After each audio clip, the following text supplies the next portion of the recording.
All right. So welcome everybody.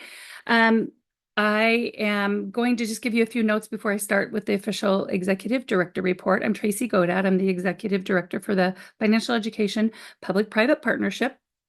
And you'll see a new format to our meeting agenda. Thank you, Candy. You'll see a new style to the agenda. We're trying to be a little bit more mindful of what our strategic plan goals are for the next 2 years. And so we've added, I think those are in there, right? Did we put those goals in there? If not, they will be. You'll be seeing us update the format as much as we can to make them as a little more user friendly and also to be mindful to have in mind our strategic plan goals for the next year, 2 years actually. So having said that, again, for those that joined a little late, Representative Stonier is unable to be here today, so I'll be facilitating the meeting on her behalf today. And I am giving you my last update for my grandson, who is 1 year old yesterday. And again, this has just changed the priority for me on why we do the work that we do, because in just a few short years, he'll be entering his K-12 elementary experience and his K-12 experience. And it's not too, there's no time too soon to start giving our students financial education. Ryan, you've got one right in the same age. And the work that we're doing, we have to just keep being reminded that there are faces that we all look at every day that are the reason we do this work, because we know that we're making their future a little bit better. So there's my plug for Harlow today. So just to give you the update, over the summer, we were able to work with the Philadelphia Federal Reserve. And just to update those who might not have been at the last meeting, the Philadelphia Federal, I can't figure out how to do it, Debbie, because it changes which screen I'm using, and I haven't been smart enough to figure it out, but thank you. Technology is not always my friend.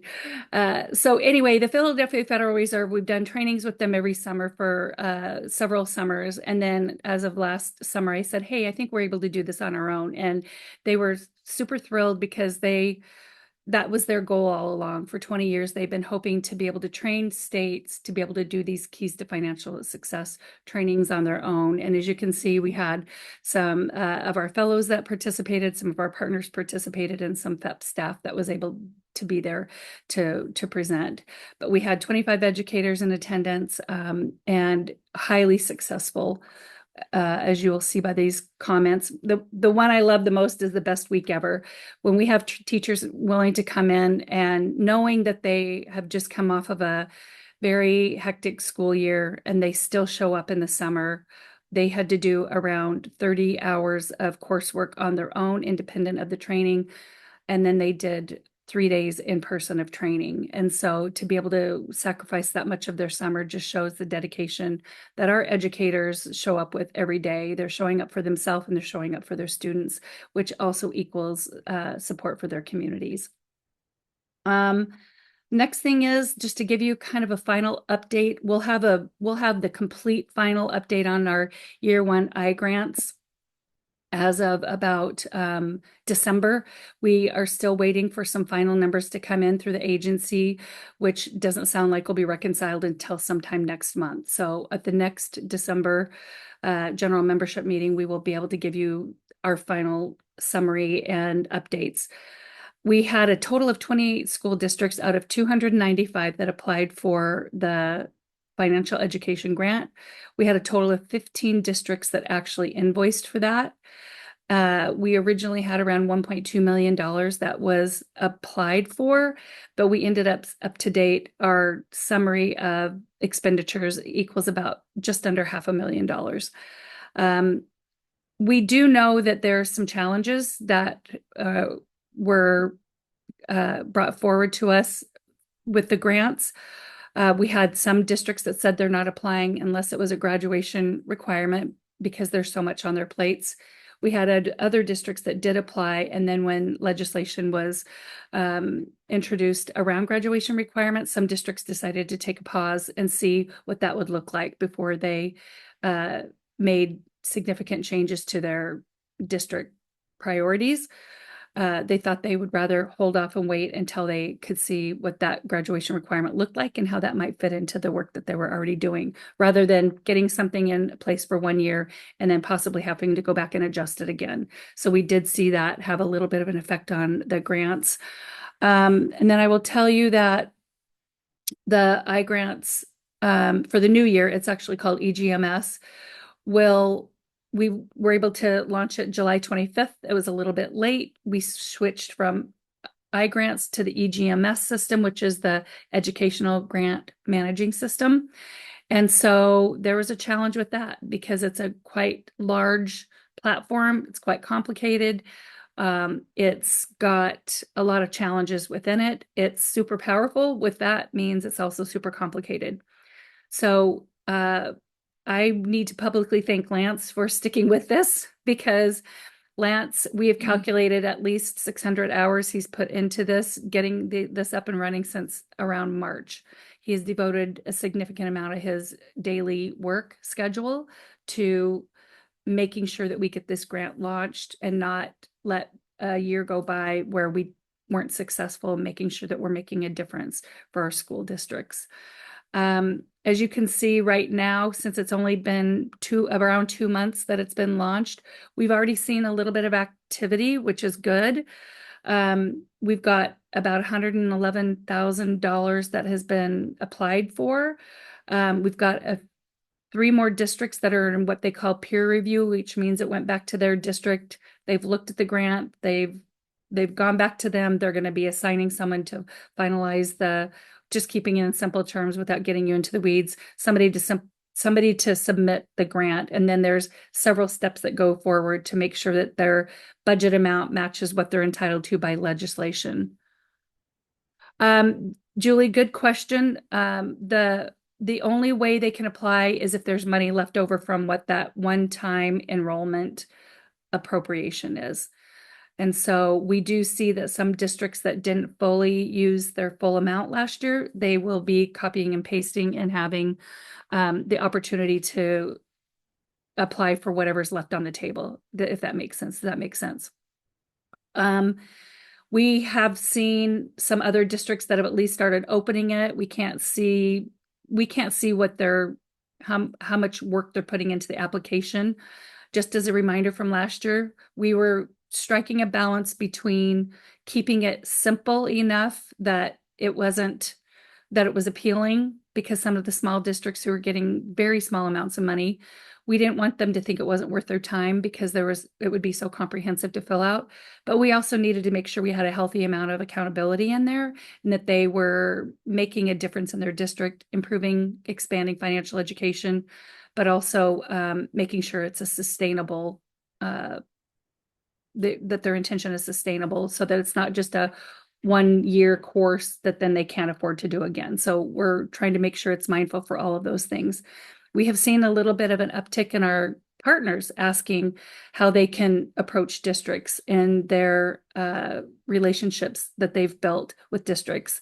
And that's a great opportunity, because they've already built those relationships. They've already got potentially product or assistance in those districts. And we would love to see any of those opportunities for partners to continue advocating for that grant. Even if a legislation goes forward, we really want to encourage and inspire districts to apply for this grant, because let's not wait until it's a mandate. Let's do it now so that those names are being reported to the legislature about who's taking advantage of these grant opportunities. And we will continue to support you K-12. It should not just wait to see if it's high school. We want to continue to encourage districts to make it a quick K-12 offering or intention. Because we thought maybe some are holding back, they didn't know what it involved to apply. EGMS has their own office hours for the technical assistance, and so the FEPPP team is now going to be introducing office hours for support on what they can use the grant for and how they might use it and how we can uniquely support them. We did see out of those 15 districts that applied, we were hands-on with many, many, many of those districts, and you'll see that in our final summary report, that you will see that a lot of them really took advantage of the FEPP team and the resources that we've identified for their use. So next is we traveled. We did the WACD summer conference. I was able to go and present at the Oregon State Treasurer's Office. There are at least 3 states I've been working with that have seen the approach that we've taken as a public-private partnership and our priority for professional development. We see that they are asking us for how we're leveraging those partnerships. So I've talked with California, Oregon, and Idaho on opportunities that they may see to duplicate some of the efforts that we've done, which has been really, really exciting to have that reach go outside of Washington State. Also, Milady attended the Migrant Education Conference, which is always just really successful. And we were able to co-sponsor with Washington Council for Economic and Financial Education on their economics symposium over the summer, which Lance and Milady went and represented FEPP. We completed successfully our, and Amy should be here in a while to get the full report, but we have been doing these summer, fall, winter webinar series, and we're really seeing an increase of attendance in those. And we take the evaluations and we make sure that we're hitting the mark for what educators are looking for, and they've been really successful. Also, we're just seeing a lot more hits on our newsletter.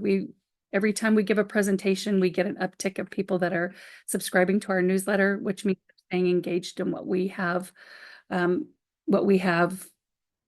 offerings that we have. And that's all I have for now. Does anybody have any questions or comments about Harlow? Just saying. Oh, okay. So let me get back to the agenda. And we will start with the committee reports. Because Helen and Bobby were unable to be here today, we're going to go ahead and start with Pam, who was able to be the acting chair. We're going to have Pam go ahead and give the Education Committee report. Well, hello, everyone. This feels like I've done this before. No, anyway, kind of a flashback here. I used to be head of the Education Committee for years and years and years. So doing this again is interesting. It was not a very long meeting. It was about an hour. We looked at a number of different things. One thing we did at the Education Committee was look at the report from the Keys to Financial Success training. Tracy mentioned many of the points that were brought up at the training, but I'd like to share a few others with you. We had 24 teachers, and assuming they completed the 30 hours online, which they didn't all do, but most of them did, this is 720 contact hours in essence with teachers, which is significant. And those of you from other organizations who may measure your outreach with contact hours, I thought you might be interested in this. We not only had teachers, we had people from some other organizations or teachers who were serving organizations that have not traditionally been part of our marketplace.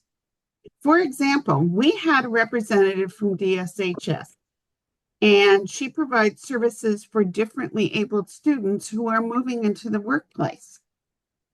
This representative was a former teacher who's been part of our program before, but she is taking what she learned in Keys and putting together programs for her, I guess they're her students in a way, who are moving into the workplace. And they're transition students, and it's really exciting to see what she is doing. We also had 2 representatives from the Linden Academy. And the Linden Academy is a program of Linden Public Schools, but it serves homeschoolers. And this is a market we have not reached out to, or we have not had a lot of participation from, I should say. We have reached out to them. And it's lovely to see them because homeschoolers have children who are interested in financial education as well. So to have them there and to have them be brainstorming ways to make this information more available to their homeschool communities, I thought was really lovely. We also had a representative from Upward Bound in Seattle Public Schools who work with at-risk youth, and a representative from Whatcom Dream. Whatcom Dream is an organization that works with very disadvantaged households in Whatcom County, and they reach out to and serve a number of school-age constituents as well. Now, I've been privileged to work with Whatcom Dream on and off for a number of years, and it was lovely to see them there taking what they were learning and sending it back out to their constituents. Several people asked about alternative schools, and we had a number of representatives from alternative schools as well who were in the audience. So we had a very diverse set of learners at this training, and it was very nice to see that. We also had a diverse set, in many ways, of presenters in terms of their backgrounds and trainings. We had someone from the FTC, and this is the first time I think we've had someone from the Federal Trade Commission. And then we've had our people from the Federal Reserve Bank. So it's interesting to bring these communities together. And also at this last meeting of the Ed Committee, Amy shared with us what she has been doing with this summer series on trauma-informed financial education, which is fascinating. So Tracy said she would be here later. This is primarily what we addressed at the Education Committee meeting. Any questions? I ended up sharing that because the chair and the co-chair weren't available. So are there any questions about this meeting? I also want to give a shout out to all of our FEPPP teachers who participated in our programs this summer. They're always a big hit as presenters. I think the only other thing, Pam, they talked about, we really were digging in on what our next year of professional development offerings are going to be. Because, yeah, I kind of got that confused with our fellows meeting because in a sense, we also continued that conversation with the fellows. What we want to do is to provide financial education training to teachers where they are. And this year is a very challenging year in many school districts financially. So you have, we've had layoffs in some schools, which are going to make it increasingly challenging for people to get substitutes and get out of the schools.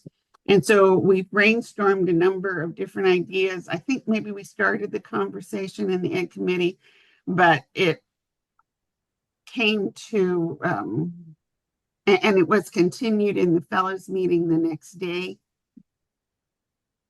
And so I think we may be actually getting ready to innovate something a little, innovating new type of programming for foundational knowledge in financial ed. Because you have people who attend our trainings who've never taught personal finance. Never. So they need the foundation. They need, what are the basics? Where are we going? What are the materials we can use? Then we also need people who are experienced, who need to go greater into depth into a number of different areas. And serving their needs is different from serving the needs of the foundational teachers. So it will be interesting. I don't think the fellows and the Ed Committee are quite ready to roll out their proposals in prime time. But it was a good way to begin the conversation. Let's meet teachers in a way that works for them, works best for them. And so I've been exploring some of the different methods that other people are using as well. Thank you, Pam. Anybody have any questions for Pam? You're right, Pam. I think I got the two meetings mixed up, but thank you We're for, close together. I forgot about that. Okay, so Jason, are you able to report for the Communications Committee? Sure, I'd be happy to. All right. Well, first of all, Jason Rothkowitz. I am the Washington Market Manager for Financial Beginnings, woo, one of your nonprofit community partners. I'm also referred to as TBD, according to the agenda, which is fabulous. I am very happy. No, I'm here as the emergency backstop. Lynn Peters from DFI is unavailable. She is our acting chair. First and foremost, I believe it would not be remiss for me to put in a plug. We are looking for a chair. There, Tracy, I did the job for you. There you go. I'm just here because I've been sitting in on those meetings, and hey, why not? I can read the meeting notes just like anyone.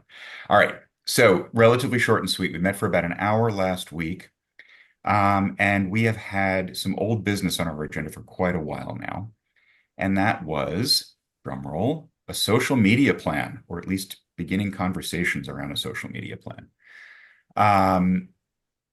We have some great news. We have a win. Jeremy Mock, DFI, has made himself available to assist FEPPP with some social media strategy work. This is huge. You'll notice, since we don't have a chair, we're a little low on people power and bandwidth and capacity. So thank you to Lynn for one, enabling that, and huge, huge shout out and thanks to Jeremy for assisting with us. And he basically spearheaded the meeting and the conversation around social media. And he began by asking the group of us, it was a small group, but three basic questions. And I'm going to pose those to you guys here. You don't necessarily need to answer, but I figured at least something to think about. What does social media mean to you? What do you want out of social media? And what do you define as success with social media? Conversation ensued, and we realized rather quickly that we kind of needed to back up for a second, and that these were ongoing questions that we could all answer and we should pose to the larger group. And again, always looking for more folks to join us, but we kind of need to put a policy in place or think about a policy. And so Lynn started talking about what do we need to identify a social media policy, right? What does a social media strategy actually mean? Who are we trying to reach? And where are they? And Jeremy offered to put together a full plan for us. And so the conversation continued on, talking about, well, we're reaching mostly teachers. There are other community members out there that might be interested. But one of the first things that came up was, I think the biggest issue that we have been facing, besides a sort of general capacity issue, is the perceived scope and scale of a social media strategy and effort. For most folks, I don't know about you guys, but certainly for me, social media can be incredibly daunting. There's a lot that can go into it, or not so much. But if you want a successful strategy, it can be very, very involved. It takes a lot of time, a lot of energy, and oh my gosh, I can't face it. Lots of hand-wringing. I can't face it. I can't face it. I am as guilty as anybody from my own organization. It's just too much. Well, Jeremy was kind enough to sort of put the brakes on that and say, you know what? It actually does not have to be that way. I think we all really, really needed to hear that. This idea that social media can actually be quite simple. Yes, you need to formulate a strategy. Yes, you need to put some policies in place, but that it is actually achievable. And first and foremost, the easiest thing to do is to just set a calendar in advance. If you've ever done any social media work, you'll know that this is absolutely the way to go, but set some items that you would like to post each and every month, or each and every week, or every couple of weeks. Figure out the types of posts you'd like to make, schedule them out a year in advance. Yes, somebody will have to work on content, but start with that schedule. What do we want to do? Who are we reaching? What do they want to hear about? And when phrased that way, it became kind of straightforward. Yes, it's still a lot of work. Yes, it's still daunting, but it doesn't need to be completely overwhelming. So I personally was encouraged by that. I think the rest of the group started feeling a little more upbeat about that. And again, just a huge win. So the hour was spent really fleshing out the beginnings of that conversation. There's a lot of work to do. There's a lot more conversation to be had to answer those questions. And again, I think it was also to be posed to the rest of the team here. But in general, it was the first hour spent doing this thing that's been hanging over our heads for quite a while now. So there were going to be lots of conversations around platforms. We talked about LinkedIn versus some of the other social media platforms. A lot of folks are on, younger folks, teachers in particular, younger teachers are on Instagram these days. Facebook is still very popular. I personally put in a big plug for LinkedIn. I do a great deal of my work on LinkedIn, tracking where folks are moving, switching jobs, things that they're interested in. So I think that'll become a big part of it. There are challenges for FEPP around who has access, who are the admins for all these platforms, that stuff to be worked out. But it was great to get the stuff started and to have that conversation. So I'm going to leave it there. There were other old business items that we never really got to, but again, this was a very important conversation. What did I miss, Tracy? You were there.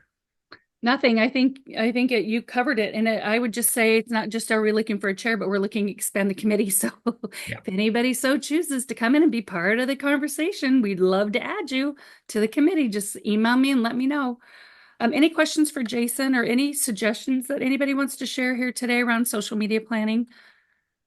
I think overall, long term, we would like to also use that as a platform to share our partner successes or our partner like I'll just use the treasurer's office. They do their workshops and we keep those in our bulletin and we're happy to share those workshop opportunities through the bulletin, but I think it's also an opportunity to put them on our social media as we're building that as well. Any questions? Comments? Nope. Okay, you guys are too quiet today. We are going to go to the development committee and I'm just going to give a brief report because we also have, it's just a very committed day for everybody in other places besides these meetings. So for the development committee, I will just say you should have received a copy of the close of the last fiscal year report. It was pretty much we were underspent. Anybody? Did I hear somebody commenting? Nope.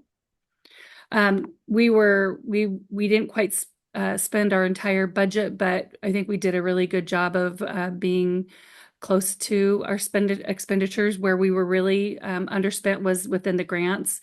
So any of those funds that are unspent, those just remain back with the legislature. And we do make notes when we have any kind of meetings or reporting for budgeting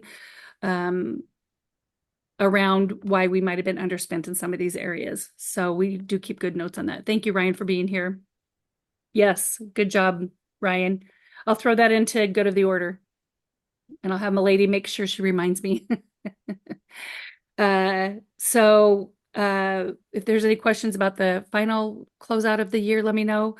The current year, we are only 1 month into it, and so it's pretty uneventful at this point.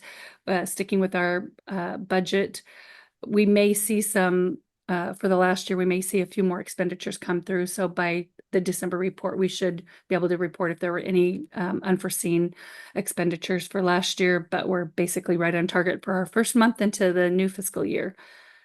So any questions? That committee also will be focusing on trying to build the partnership. That's their primary oversight, is developing the partnership. So we expect to have a contractor on board in the next few months that will also help them continue to build the partnership and make sure that it's a reciprocal kind of partnership where we're making sure we know what you're hoping to get from the partnership and what we know that we need from our partners as well. Any questions? Nope. Stop sharing for just a second. I'm going to go to another note because we have the OSPI updates and Barbara's unable to be here as well, but I did have some links to share with you from the earlier meeting Just give me 1 second.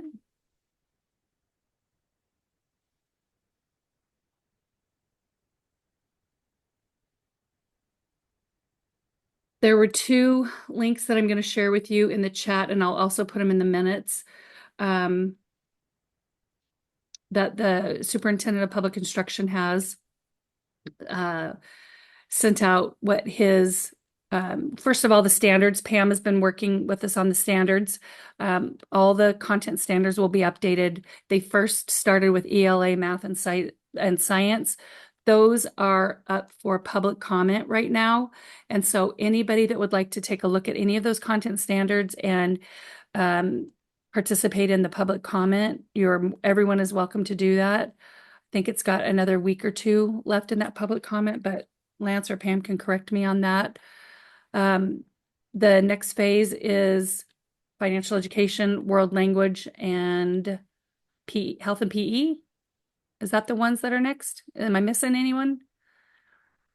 So thanking Lance and Pam also for the hard work that they're doing as we're going through navigating as our collaborative effort with OSPI on updating the financial education standards. We've made the decision to adopt the national standards and work with those since they've mostly recently been updated 2 years ago, I believe. And then we'll continue with the work that's set out by the superintendent as the same as all the other content areas, and it will take about another year and a few months. So around this time next year, the group 2 content standards will be up for public comment. So at that point, we'll make sure you know when those are available for anybody that wants to participate in those. And then the second link that Barbara shared earlier today was around the state superintendent's legislative priorities, particularly around budgeting. So I'm going to go ahead and put that in there so that if you missed the press conference yesterday, then you'll at least get to see the link talking about what the superintendent's legislative priorities and budget requests are. You can see them there, and I'll add those to the minutes as well. So let's see here. Moving on to, let's see. I'm going to just grab this. Oh, no, I'm not going to do that. It's hard to walk and chew gum, if you know what I mean. Is Jesse still on the call? Jesse, would you mind doing a repeat of the legislative priorities that are going to be going forward from the treasurer's office so that I can add those to the minutes under old business? Yeah, happy to. So our office is bringing back 2 pieces of legislation as agency request legislation. So as folks know, as one of the statewide elected agencies, we can request priority legislation that's then sponsored by legislators. And so we're bringing back the financial education bill that's being prime sponsored by Representative Skylar Rude and co-sponsored by Monica Stonier. That legislation is in ongoing process to kind of change from last year a little bit. So we're having discussions about that, but essentially it is a graduation prerequisite as well as incorporating financial education in the K-8 space. The second piece of legislation is a future fund pilot bill that will be much smaller, much less money, in the hopes that we are able to get the full bill in a better budget year. So that bill will be brought back as well. So those are the 2 pieces that we're going to be bringing back. Okay. Anybody have any questions for Jesse around legislation? It's still kind of early. We'll probably have more, Jesse, as the year kicks off. Thank you for that. And then we'll just hold any other chair report until next time. So this is something, the next course of business is, I will go back to share screen. We are at the point where, in order to be compliant with our governance documents, we have got to do our annual executive committee not election. I don't know what they call it. Let me tell you, I'm going to read it straight from here because I've never had to run this part of the meeting before. So if you could just bear with me. our governance documents that were just updated and approved last month, they say that the executive committee is a subset of the appointees, and the members of the executive committee are selected annually at the first quarterly general FEPP membership after July 1.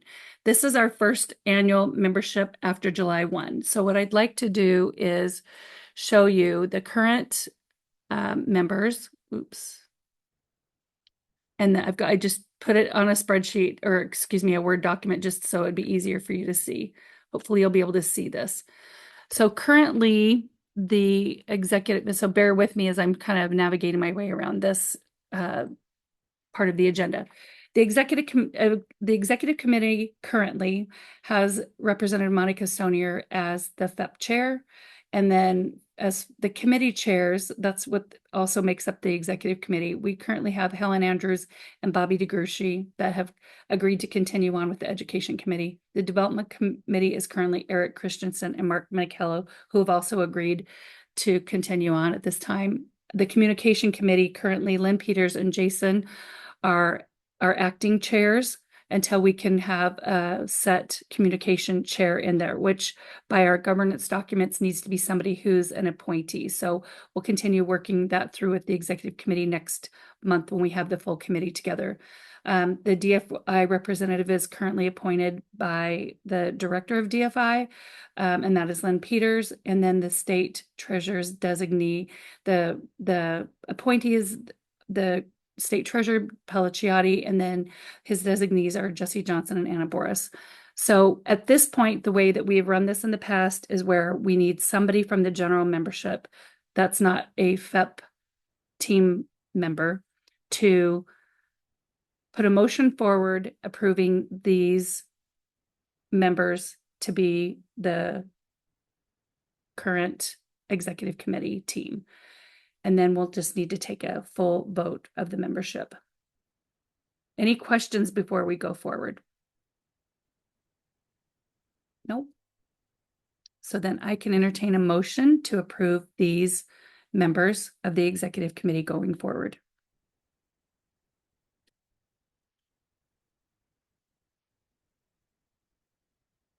Or make changes. Entertain conversation. Just a quick clarifying question, actually about me. Yep.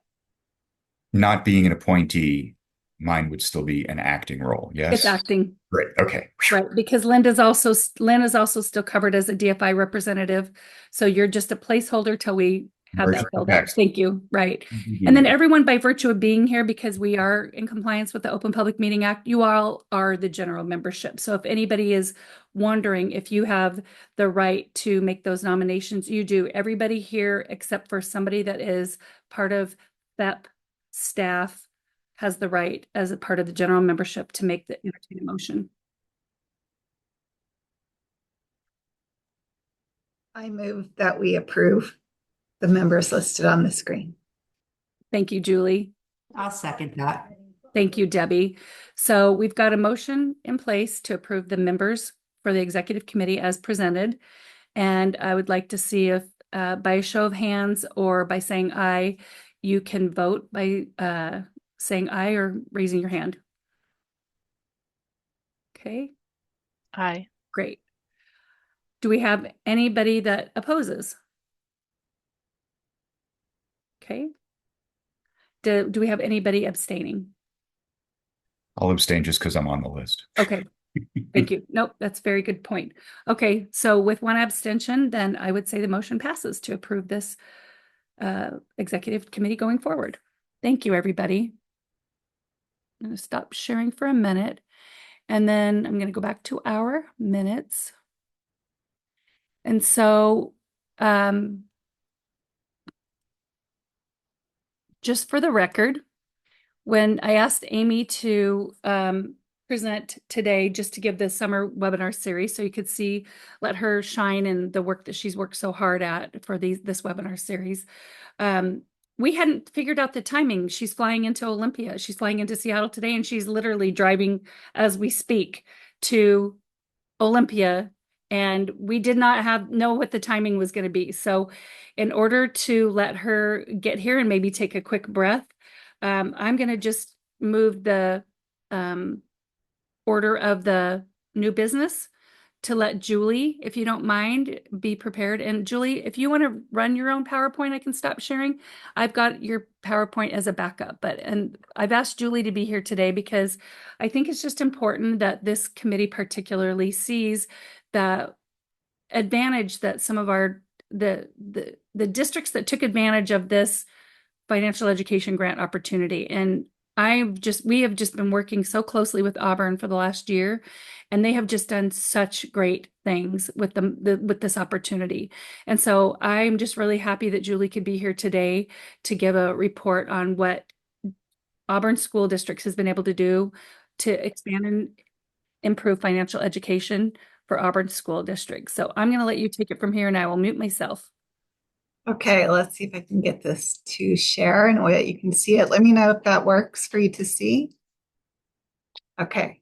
So I just want to walk through with you all today kind of what we've done in Auburn so far and are continuing working, set the stage just a little bit on the why and the timing of how perfectly it timed out for us in Auburn School District to have the grant become available last year. So the spring prior, we did a full revision of our district strategic plan, and financial education really was elevated by our community members as a need in the Auburn School District, and elevated to the point that it became a part of our Auburn School District strategic plan.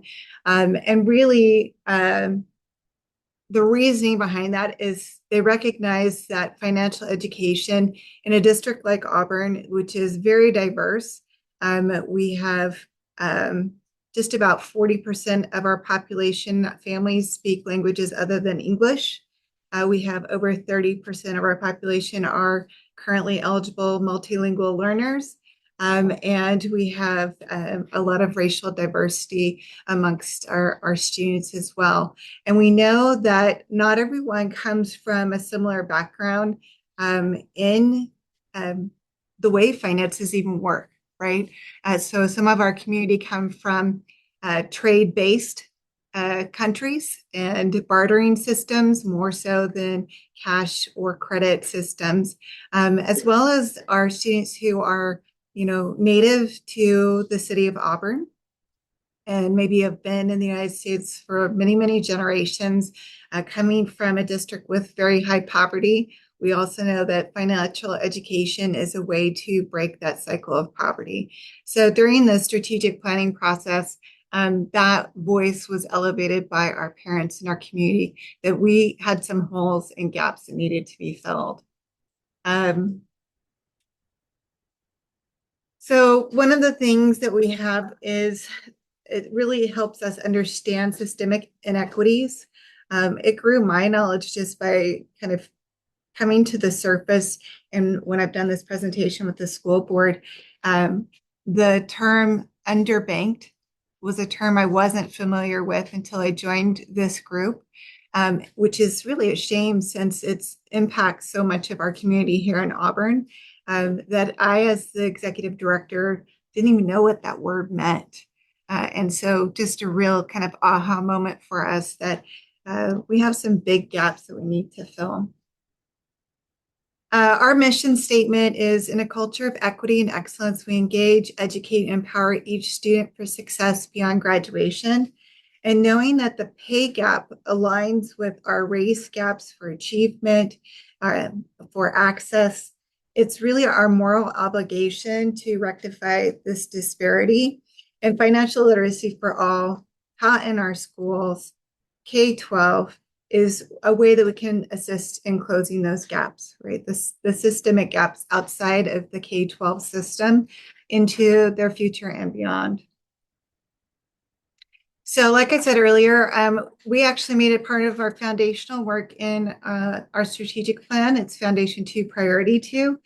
And so in the spring of 2023, I chaired a subcommittee for how are we going to elevate this, address this need that identified in the strategic plan.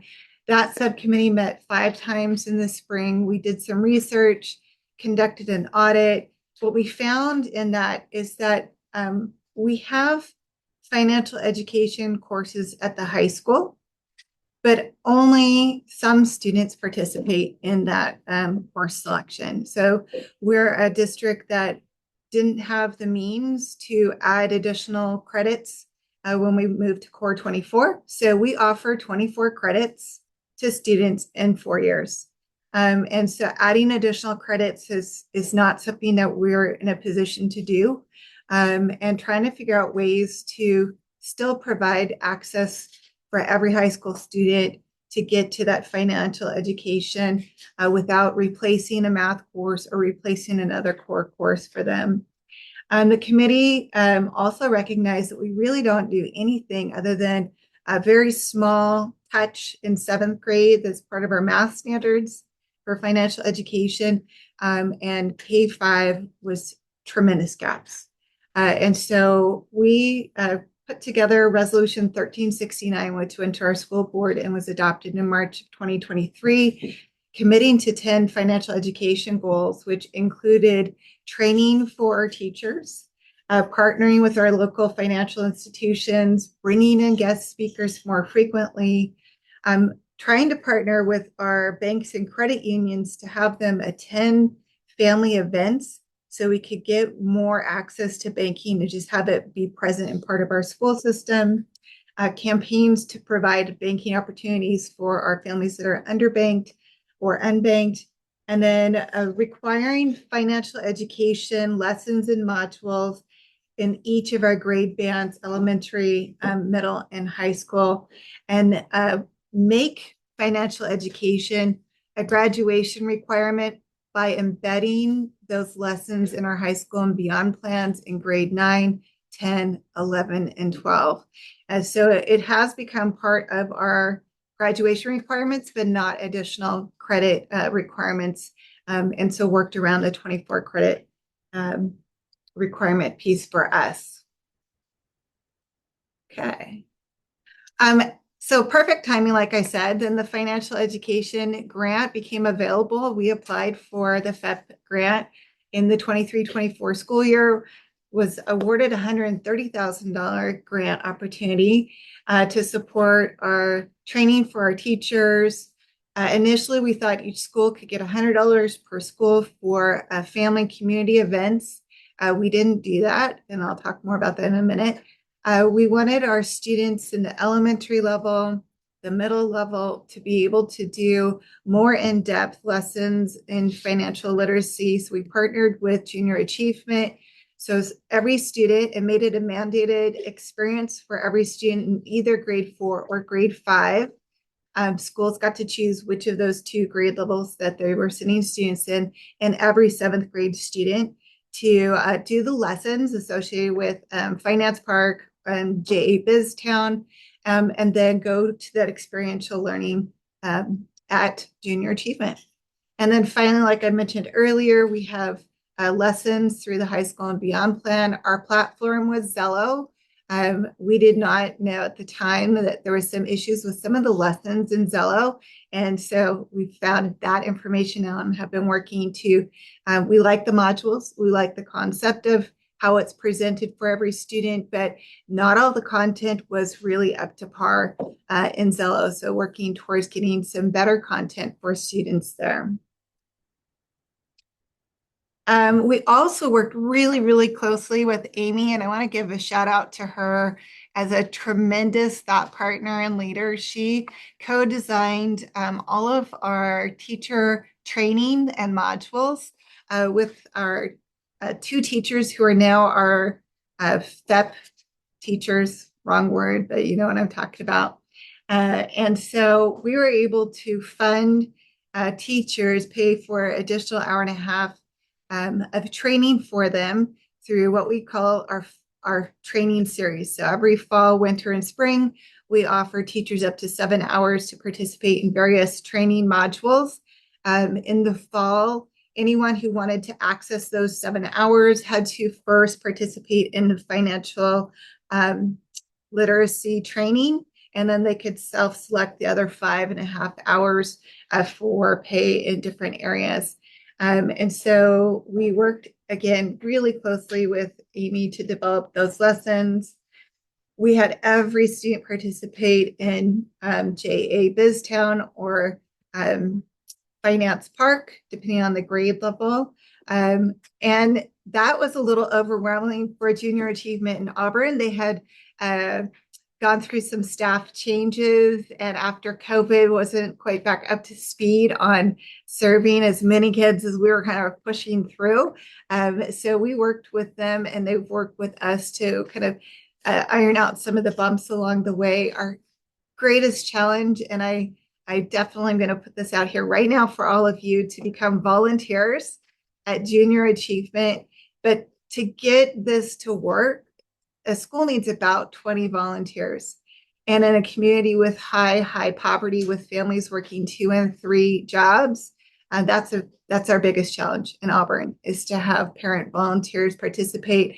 It is language intense, right? So again, a community with 40% non English speaking families, to have to read the packets of the instructions for JA BizTown was also a challenge. So if you have time this year, reach out to me and we'll get you set up. We've got all of our schools scheduled for the events this year at Junior Achievement, but in desperate need still for volunteers to make it happen. Our online course milestones that we had students complete, students in the Auburn School District can earn a 0.25 credit for completion of their high school and beyond milestones. Those milestones include things like resume writing, Khan Academy, SAT prep, and now include financial education as well. And so if students complete, it's either you complete them all and get the credit, or if you're missing something, you don't get the credit. And you can't graduate without your high school and beyond plan. So I know other districts' high school and beyond plan is a little bit loose. In Auburn, it's connected to credit, and it provides that little bit of wiggle room that our kids need because we only offer 24 credits. The high school and beyond plan is in addition to, and gives them a little bit of flexibility. So 9th grade students were exposed to the concepts of what is money, compound interest, banks and their functions, and credit, credit reports, and your credit score. 10th grade was personal financial planning and saving. Our milestone 4 in 10th grade was credit cards and other debt, defending against attacks. In grade 11, milestone 5 is paying for college, and milestone 6 is establishing good financial habits and the importance and methods of saving. And then finally, in grade 12, they complete milestones 7 and 8, which are common financial mistakes, financial scams, and how to guard against them, the basics of taxes. And then in milestone 8, saving versus investing, basics of insurance, and health insurance. These are all fairly small exposures for students. They're not the longest module. I think it takes them about 40-45 minutes. Most of them are more around the 10 to 20 minute range, and some a little bit less. But it is more than we were doing before, and significantly more than we were doing before. And it's an introduction to those concepts. In addition to the grant, we now have Leslie Lafayette and Deepti Bergla, who are our financial fellows. We're continuing on with fall, winter, spring training series and continuing with our partnership with FEPPP. And then for sustainability, since we don't have the grant this year, we are funding and continuing to support our field trips to junior achievement through basic education dollars. We will be facing, as many other districts are facing, financial cuts. So I continue to advocate to keep this in place, and as long as it's in the strategic plan, I feel pretty confident that we'll be able to continue forward, but we definitely will continue to look at other outside resources as well. After our first year of implementation, I had students complete a survey. We had 324 student responses. which I actually think is pretty good for, kind of starting out. It's probably only about we have about 2,600 students in the grade levels it was sent to. So it's just a small fraction of the kids that participated. But for a survey at the end of the school year, it was pretty good turnout. Ask them some simple questions. On a scale of 1 to 5, rate your knowledge of financial literacy at the beginning of the school year. Think about what you knew about money, banking, buying. And a 1 is I didn't know much about financial literacy at the beginning of the year. And a 5 was I was an expert in financial literacy at the beginning of the year. You can see only 8% listed themselves as a 5 at the beginning. And then at the end of the year, same question, a scale of 1 to 5. At the end of the year, how would you rate yourself? You could see that huge shift, right? Moving from I don't really know anything to I'm feeling pretty confident in my skills as a learner. We ended up having 553 teachers participate in the training, and those all took an hour and a half of training. So if you're talking about kind of hours, a little over 800 hours, I think, of training exposures for our teachers. We also, towards the second half of the year, loved Amy's curated lessons so much that we purchased libraries for every elementary school. We have 16 elementary schools, purchased every one of the books on her library list, so 30 books, printed off the curated lessons. They're in these nice big plastic envelopes in the libraries, and then trained teachers and our librarians that they could use these during lunch reading time.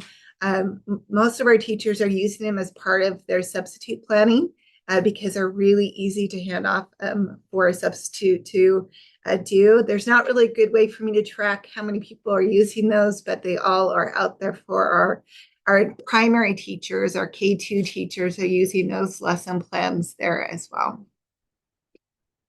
So that's our story for year 1. I can hear all the claps happening right now, Julie. And while everyone's maybe taking a minute to think about some questions, I wanted to do just a few follow-up things to that. First of all, do you have an idea of how many of your teachers, 553, that's impressive. That is very impressive in just 1 year. And do you have any idea, because teachers, I mean, we see that some of them are still attending our webinar series. So do you have an idea of how many of those might be continuing their professional development journey and their content knowledge, developing content knowledge? I don't. I couldn't tell you an exact number. We will be launching our fall training series here shortly.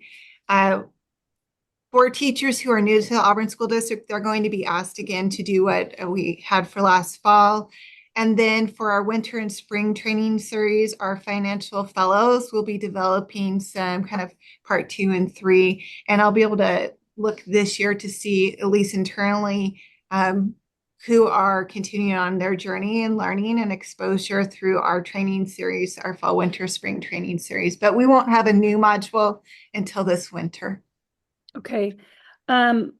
So the other thing, I want to do a plug for junior achievement and Auburn School District, because our staff went and volunteered for your school, and it was the most fun and the most hectic and busy I've been since I ran a daycare of 5 kids under the age of 5. I just want to tell anybody, you're right. Any of that volunteer experience, we need the volunteers to make that system work, and it's just beautiful. And also, we were able to, Julie was so generous to make sure that every student that participated at Junior Achievement had a video release, so that we had the OSPI film crew came in there, and you'll see those students as part of our video package that we put together and we presented at the last meeting. They love it. They love it. They really get into the spirit of it. They were fully engaged. They took their jobs so seriously, and to see them in that experiential learning environment. And if you need us to link, I bet I could get Linda to link the video and put it in the chat, so you could go back and watch it again from the video footage that OSPI did. The best thing was, is I remember sitting there and the video crew said, we want to be on the inside of junior achievement. If you haven't been there, it's just impressive all on its own right.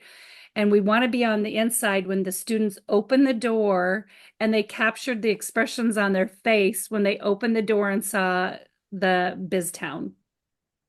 And it's just precious. And that excitement carried through their whole time there. I mean, and it goes by fast. So the other question I have for you, Julie, is do you have any anecdotal things that you could share based on your teachers learning from what you've had, the training that they've attended, and also anything that you're hearing feedback from parents or students, since you are developing those community engagement opportunities? So let's talk about parents and students. We had hoped to be able to offer two specific trainings for our families that are new to the United States. One with our Dari Pashto community, and the second one with our Spanish community, partnering with BECU. And I'll be fully transparent. The end of the year came flying up on me. I'm also the district assessment director. So anybody out there knows May is a busy time for state testing. And we didn't get to it, but we did ask our families and did a phone. We called every single one of our families that are Dari speakers and are new to the country, Spanish speakers, about what things they wanted to learn about. So we have that information, and we'll be scheduling some trainings, family event nights that are targeted for our communities. Again, our Dari Pashto community, most of our families from there aren't familiar with debit credit cards and how that system works. And so really having to tailor to what their needs are. Our Spanish speaking families had a much higher interest in learning more about starting a business, establishing credit, taking out home loans. And so working with our partners, primarily with BECU, to kind of build that out. We did have BECU come in to provide that training to all of our family engagement liaisons last spring, who work the closest with our families from those communities. And so our family engagement liaisons got the training prior to our families, but we're hoping to roll that out in the future. I don't know that I have anecdotal things from students, and the number one thing was, this was the best day of school ever, right? That is, they will learn and retain this memory. One of the folks that works here in this office with me, she's all grown up now, but she remembers her experience at BizTown as one of her fondest educational experiences and memories. And so it's great that, without this grant, we would not have been able to do it. It's BizTown itself is not too expensive, but transportation is, and that's our other great challenge. We, like probably every other school district, have limited number of bus drivers, and we have about from 10:45 in the morning till 1:45 in the afternoon is the only time that we have transportation available for things outside of the schoolhouse. BizTown is a 5-hour experience. So those two things don't line up. And we had to utilize a lot of charter buses to get students there. One way, most of the time, was just the one way. And that's about $1,800 because there's a minimum fee. So $1,800 for a one and literally 6 miles, right? Or 5 miles. And so I was asking Jason Berry, I'm like, could you guys just get your own charter bus? And that would be great. If they could get a grant and then drive all the kids, that would be fantastic. So I'm going to keep working that angle. Yeah, I think it's important because as much as we prioritize equity, you're 5 miles away spending that kind of money. Imagine districts from around the state, since the Auburn location is the only junior achievement that has the in-person experiential learning. Right. They do have a mobile unit that they launched last year, which they'll continue to evolve and grow that opportunity. But does anybody else have any questions for Julie? Thank you so much, Julie. Your district has been a treat for all of us to work with this year, and it's just so impressive what you've been able to do. And let me tell you, you came to us with a clear plan. You had this all figured out, and it's just been a joy. Any questions? Any comments? Nope. Well, thank you, Julie, so much for being here. I greatly appreciate it. I know how busy you are. Yeah, thank you. Amy's arrived. Yay! I did let them know, Amy, that our lack of really lining up the schedule with your flight. So I greatly appreciate your willingness to rush yourself here and be ready. Absolutely. And just for the record, Julie was so gracious to make sure she included in her presentation the great job you did with her team and the resources that they've been able to use this school year and will continue to use going forward, and largely the library books. So Awesome. with Thank you that, so much. I appreciate that. Amy, it's scheduled to share screen if you want to do that for your presentation. We have talked to Tina a little bit about the summer webinar series, but we haven't spoiled it all. So happy to have you go ahead. Absolutely. And I will also, this presentation is a Canva live link, so I will go ahead and drop it into the chat if you would like to follow along or look at any of these graphics on your own screen. You are welcome to, and then I will go ahead and share screen and get a thumbs up if I'm looking good here. Awesome. Thank you so much. All right, so this summer was the second summer of my time here at FEPPP and running a summer webinar professional development series. This year we were ambitious, and I'm extremely proud of the product that we turned out this year. We put together a series of 8 financial education professional development webinars. The title for this summer was Trauma-Informed Financial Education for Every Classroom. And as you can see, we have the 8 session titles there on the screen. If you're familiar with the Washington State Financial Education Standards, you'll see that these titles connect and work through those financial education competencies, which connects to our first series goal. I really wanted educators who came to the webinar series this year to feel that increase in their self-confidence in both understanding what does it mean to teach financial education in Washington according to the standards, and what do these standards actually mean? If we deconstruct them to the most critical and important components, how can that benefit our teachers' willingness to bring these conversations into the classroom? Our second goal was to provide this information through a trauma-informed and culturally responsive lens. We wanted to recognize the pervasiveness of financial trauma and how that affects, again, people's willingness to start these conversations, whether they are an educator, any other adult working in a school, or a student themselves. And having that perspective, we felt was very well, it was a great response from the audience on that perspective as well. Finally, we wanted to center other voices besides just mine, connecting with local experts and financial institutions, all of our amazing partners, to share best practices, instructional materials, programs, and really connect our educators with the people who are doing the work on the ground where we could. As I said, it was ambitious. Those are a lot of goals to encompass within 8 sessions, but I feel like we did a really fantastic job. I'm so pleased to report that the attendance of this year, if we compare it to the data that we had for the 2023 summer series, it's about a 300% increase in participation from last year, which is awesome. We drew a total audience of 308 attendees, with 144 unique participants across these 8 90-minute sessions. So a couple of really awesome just nuggets of data that we pulled from this. We had really great engagement. The average attendee stayed in that Zoom room for about 88 of the 90 minutes of that session. So we felt like we really hit a good time frame there of 90 minutes being able to connect with standards, a guest speaker, and a resource, maintaining interest and engagement. We also had, as you can see by those earlier numbers, a lot of repeat attendance, which I was really pleased.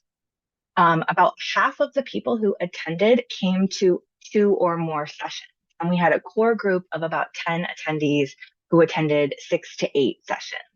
So we had a group of people that came and committed 2 months, 1 day a week for 2 months with us to learn and progress through the financial education standards, which I think was just a great signal of the success of this summer's programming. As you can see by the chart on the right, our average attendance was just under 39 people per session, and our most popular sessions were saving, spending, and the B word, which is budget, and investing in the future self. Investing in the future self. So high interest in those topics, something we probably want to revisit at another point to continue to bring people in and get them familiar with these subjects. After the professional development, participants receive a survey through PD Enroller, and we were able to analyze the data in those surveys and again come up with just some great nuggets to reflect, to grow and grow with. Excuse me. So our evaluation surveys, you can see some of the example questions there towards the bottom of the screen. And what we have here is a graph that demonstrates across all 8 sessions, all participants who filled out these evaluations, there were scores available of 1 to 5. So we plotted all of the scores on this graph, and you can see that more than 75% of our scores were 5, which is fantastic. That's where we want to be, in the 4 and 5 area, across all sessions too. So that part, 92.2% of all of the evaluations were either a 4 or a 5. Very happy with that. For session standouts, we did notice that our first session, which was again spending, saving, and the B word, had the highest total of 1s. And the highest total of 1s was 6. So I'm still saying that that's a really good evaluation. But moving forward from that, we never had that same repeating number of 1s. And I think that's a reflection of our commitment of reading the evaluations, seeing what participants are actually looking for, and making sure we were adjusting and providing for that in the following series. That was our session.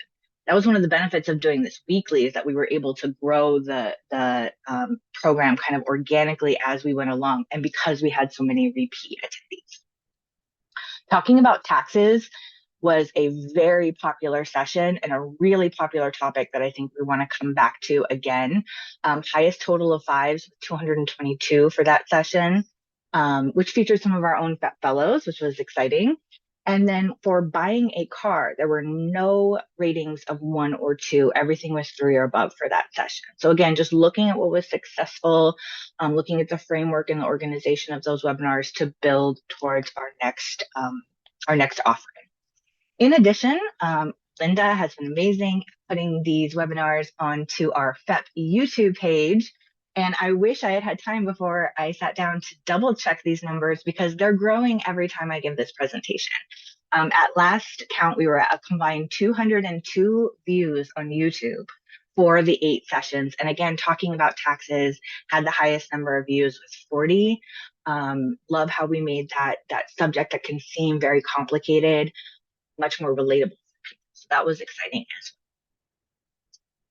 If you are looking at the link, you can click on that little YouTube video logo, and it'll take you to our YouTube page as well. And finally, one of the evaluation questions asks, what did you find most useful or interesting about the course? And 3 things were really repeated throughout those answers. Participants loved hearing real life examples and scenarios. And I think when we hear real life, a lot of what we were talking about was related to personal experience, money attitudes and beliefs that may have formed in childhood that are carried into adulthood, and really trying to encourage people to examine where some of their own experiences with money kind of come from. We also focused on resources for classroom implementation. Again, that was something that came out of the evaluations, we had hoped, originally I'd kind of designed it to be a more discussion-based PD, but people wanted those concrete resources, so we started including them, and that was very popular. And I'm happy to say that the hunch that people would enjoy guest speakers and expert insights was correct, and that they were excited to connect with people both doing the financial education work and just different types of professionals out there, like car salesmen or teachers who are folding this into everyday education. And you can see some of the quotes that we have there on the right from just a few of them. We also had really amazing feedback in the chat. I wish I could share all of the chat transcripts as well, because people were really enjoying the conversations that we had and the concepts that we brought up. So again, it was a very ambitious summer webinar series, but a very successful one. And I'd like to thank, as always, Tracy and Lance for their continued trust in me to develop these professional developments, and as well as Linda and Milady, whose I could not have done this. Thank you. Thank you, Amy. We're so proud of the work that you put into this, because it was very thoughtful and very intentional, and we're going to continue. We've got big things in store the next year, so stay tuned.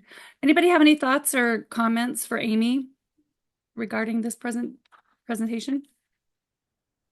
I just pulled up the YouTube link that's from that presentation, and I cannot wait to get to watch all of these. Oh, good. So excited. Thank you, Amy. Yay, that makes me happy. And please share those YouTube links. And if you're not on our bulletin that we send on Fridays, add yourself to the list, because that's where we also send some of those presentations and make them available, the links to that. So they're there as well. So, okay, well, we can get back to our regular scheduled agenda. I think we're winding down a bit. Thank you, Amy. I know that was hectic and rushing here, but I greatly appreciate you. No, oh, she's a pro. We're very lucky with this team we have here. Okay, so now you'll see that we've added public comment to the agendas. You'll see those regularly going forward, just to make sure that we're in compliance with the Open Public Meetings Act. So does anybody have anything to share under public comment?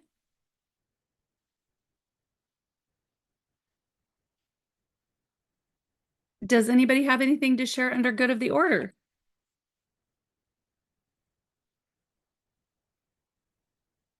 I'm going to add the bank on from Ryan. Milady, do you want to, is she still here? I can't hear you. I am here. Yeah. Did you want to just give a little plug for the bank on, since you are part of that planning committee?